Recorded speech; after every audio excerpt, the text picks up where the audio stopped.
പുൽക്കൂട്ടിലെ ഉണ്ണീശോയെ കാണാൻ വന്നവർക്കെല്ലാം ഒരു തിടുക്കമുണ്ടായിരുന്നു. ആട്ടിടയന്മാർക്കും പൂജ്യ രാജാക്കന്മാർക്കും ഒക്കെ എത്രയും പെട്ടെന്ന് ഉണ്ണീശോയെ കാണുവാനുള്ള ആഗ്രഹമുണ്ടായിരുന്നു. വചനം വായിക്കുമ്പോൾ നമുക്കിത് കാണുവാൻ സാധിക്കും.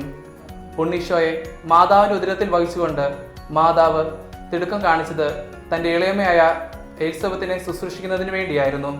ക്രിസ്മസ് അടുക്കാറായി. തിടുക്കം കൂട്ടാൻ സമയമായിരിക്കുന്നു. കുമ്പസാരിക്കാൻ തിടുക്കം കൂട്ടണം. മുറിഞ്ഞുപോയ ബന്ധങ്ങളുണ്ടെങ്കിൽ വിളക്കി ചേർക്കാൻ തിടുക്കം കൂട്ടണം.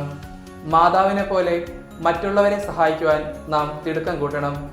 എങ്കിൽ തിരുപ്പിറവിയുടെ വത്സരം എൻ്റെ ഹൃദയത്തിൽ വരാൻ ഉണ്ണീശോയും തിടുക്കം കൂട്ടും. നമുക്ക് പ്രാർത്ഥിക്കാം.